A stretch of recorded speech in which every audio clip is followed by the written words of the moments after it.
Hello, America. I am sitting before you today because I owe you a sincere apology.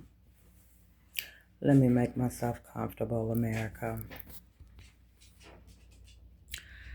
I owe America an apology because I spoke too fast. I listened and then I spoke too fast. You know, there's a saying called out of sight, out of mind. And I want to address um, some content that I've made when men and women talk about black fatigue. Um, Black fatigue is not how it was used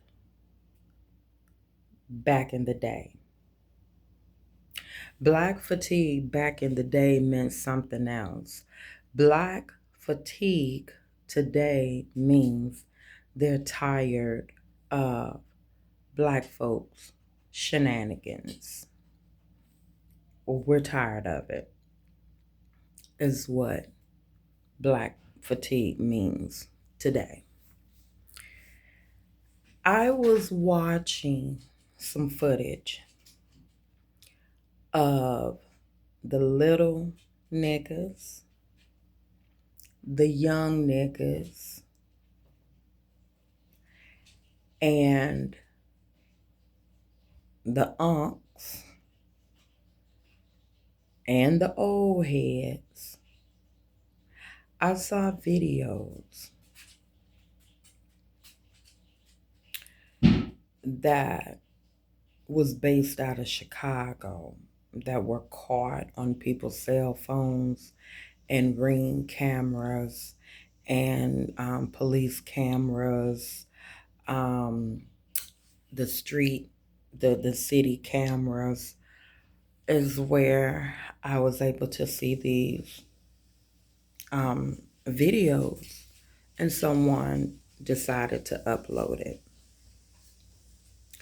Allow me to say this. It's not the whole city, and it's definitely not everyone in the city. Them same streets where people were victims, where crimes were committed, people walk up and down them streets. They drive, they commute up and down those same streets. Unfortunately, something happened on those streets and it was captured. Are they heinous crimes? Yes. Victims and victors? Yes.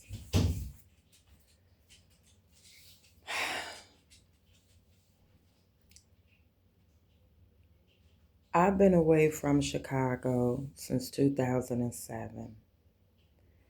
And when I was on the streets of Chicago, it was just turning, not just turning, it always been, but to the point where I said to myself, I can't raise my boys here. They will become victims. Not putting it on them,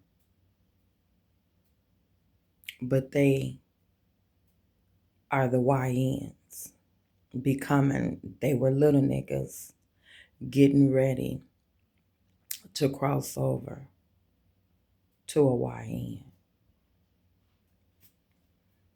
Got to get them gone. They're either going to be victims or they are going to be victimizing.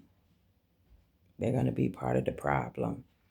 and I have 4 boys and a girl who I was afraid would become pregnant here in Chicago or there in Chicago. I still say we cannot, we can't, and this is bringing tears to my eyes. We can't blame the parents. We can't blame the kids.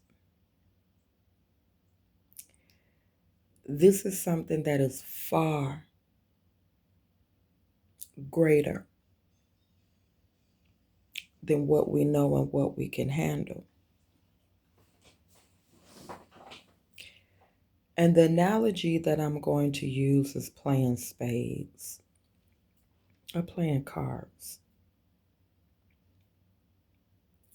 You play the hand that has been dealt.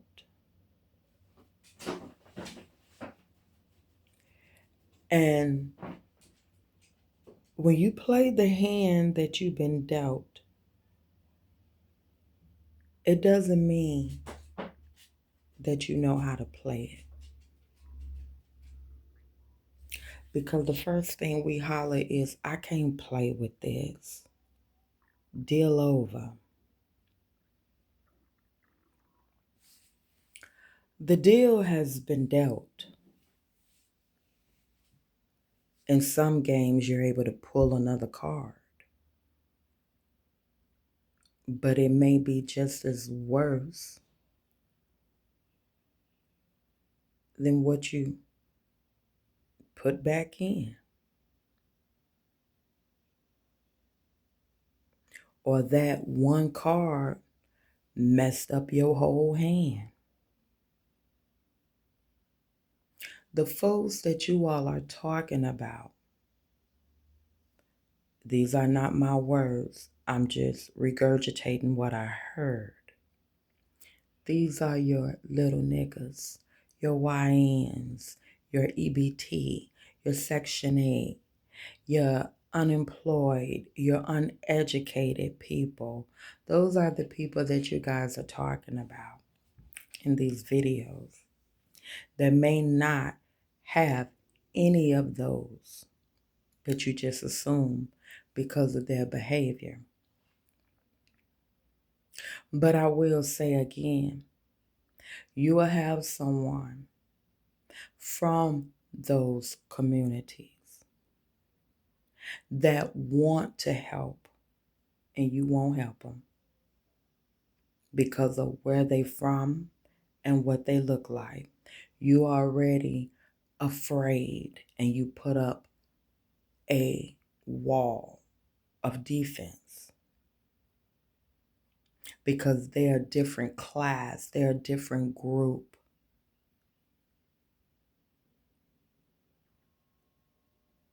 You and I know realistically what is being poured over into those areas. And what is being poured over in those areas, those communities, is lack. A lack of groceries. Let's start there. How they got rid of Whole Food over there on 63rd. Correct me if I'm mistaken. How they got rid of Dominic down there on Ashland. How they were threatening to discontinue Jules, Osco.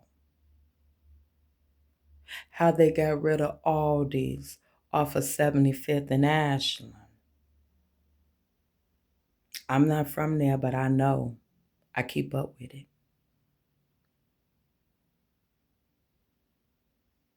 How it's a challenge to get groceries. So if you're going to pour lack in those communities, What other choice do they have but to come over into your community? And this may not be a fact, but once when I see what you all have and how you're living, I want it too. But the only way that I know how to get it is by taking, because there's a lack of resources over here, a lack of jobs, a lack of transportation, a lack of education, a lack of resources. And then you have to beg and lie just to get a job or to get EBT and housing and medical. Why?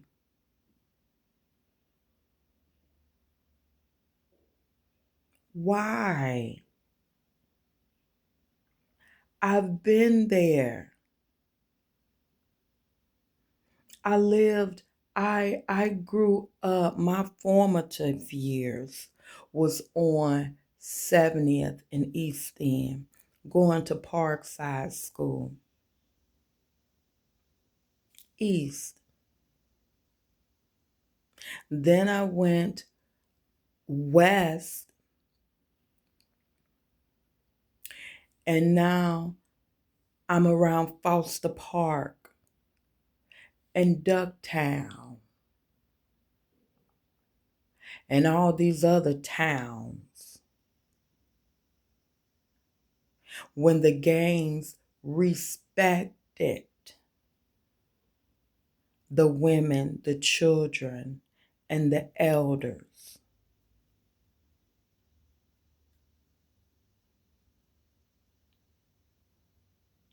We wonder why things are out of control. It's not about EBT and Section 8. It's farther than that. That comes later. We have chemical imbalances, genetic, a lack of chromosomes. It's a whole bunch of things. And above that, spiritual. The foundation itself. When you study the history of Chicago, and it goes beyond Al Capone and the Italians and Bloody Valentine, it goes beyond that.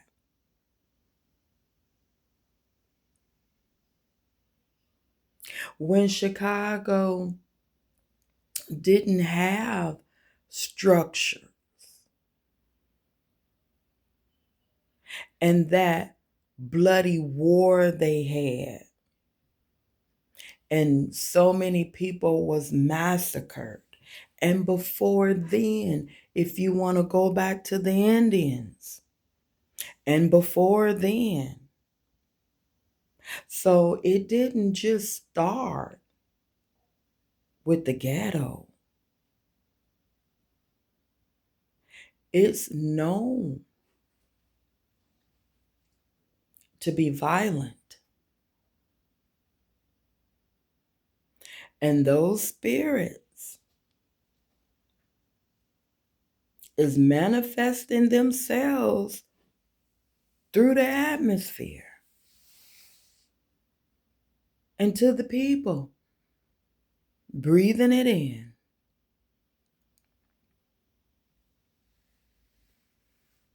We know the problem, but no one is offering a solution. How can we solve these issues?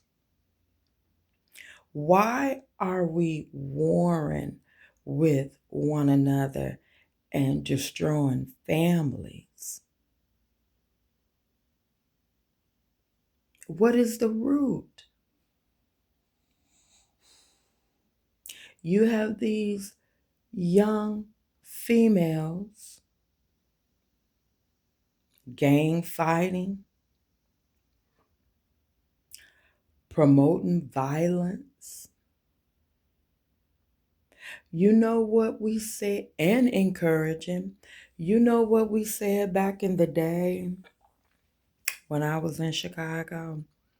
Because I had to move back to Chicago the end of 2016.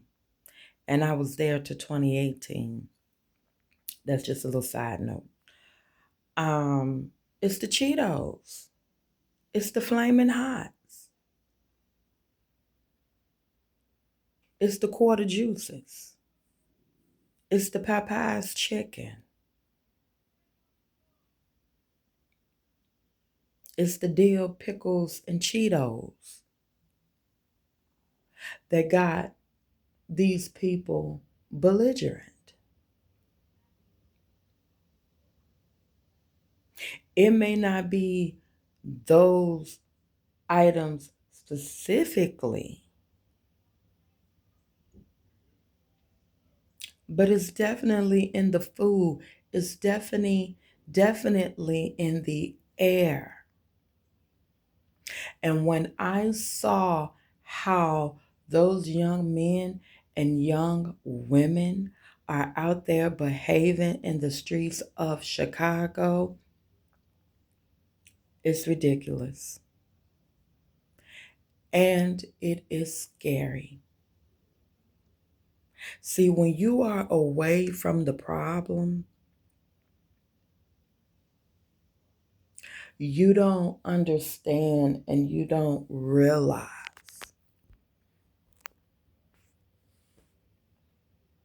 Now I am embarrassed. Yes, I am afraid. Yes, I don't want to be nowhere around that because I don't want to get hurt. I don't want to be traumatized. It's like they are the AI that we fear. When we say that AI can take over and take control and we can't stop them, that is how I feel about these group of people. And then I see the little niggas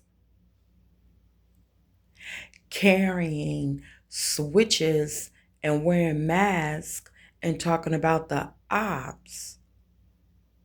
At that age, I'm happy just to be a seventh grader, knowing I'm about to be an eighth grader. Now, these kids' concern is the ops. Yeah, I'm still saying we can't look at the parents. The reason why I say that is because the parents are victims too.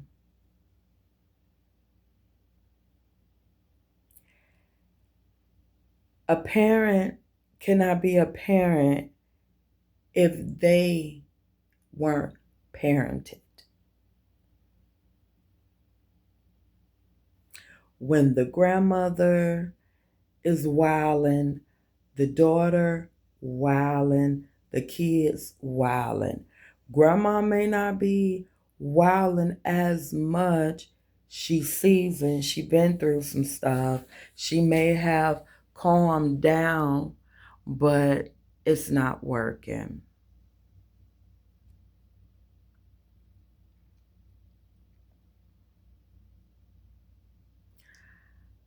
I don't have the answers. I don't have the solutions, but off the top of my head, I can make some suggestions.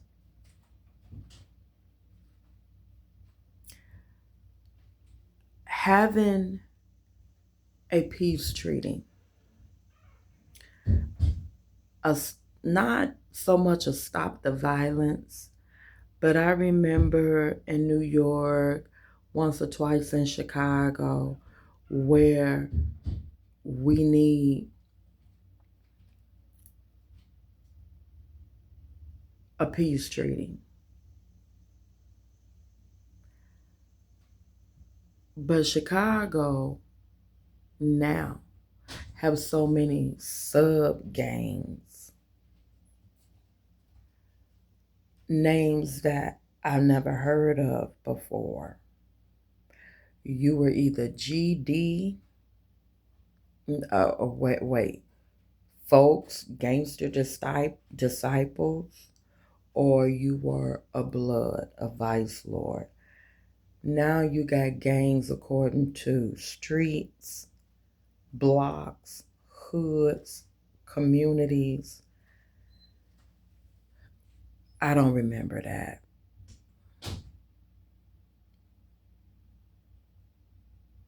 Ducktown, Terrortown. What's them other towns them folks got? Gutter gang, and I mean a lot, okay? Them people by me off of 75th.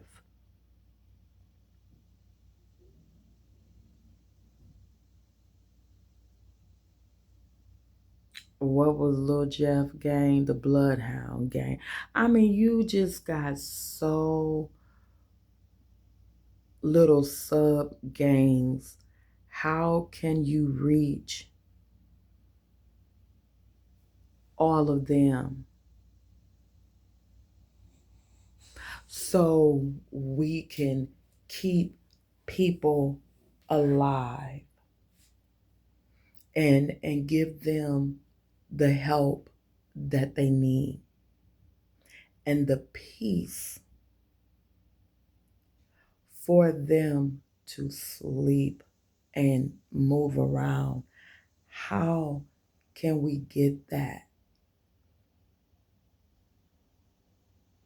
How can we redirect the little kids to pique their interest, to get them interested in sports and art and other things that will stimulate and promote them to come to school and not be afraid? Where are your your Larry Hoovers and your Jeff Ford who um um wanted to bring structure to the community and feeding the children without someone being mugged or gunned down or approached? Where are your Huey P. Newtons that don't want to fight their own, but to come together and fight the system? The target is no longer on the system, it's on one another. How can we make our streets safe again? Not make America, make our streets safe again. And you better not use that because that belongs to me. Got it on video. How can we have adequate food for our men, women, and children, and our pregnant mothers? How can we teach the young women to be women, to have some order and dignity and know how, and to be self sufficient?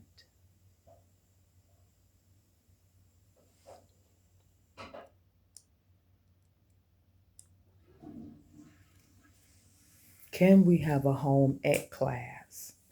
We can afford to have a home economic class. Why can't we afford it? We can afford drugs. We can afford guns. We can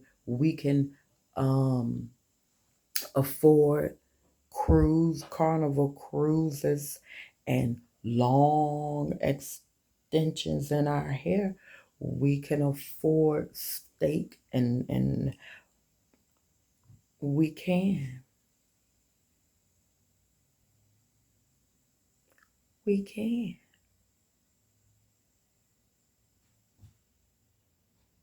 But when you have people like Dr. Umar, who wants to build a school for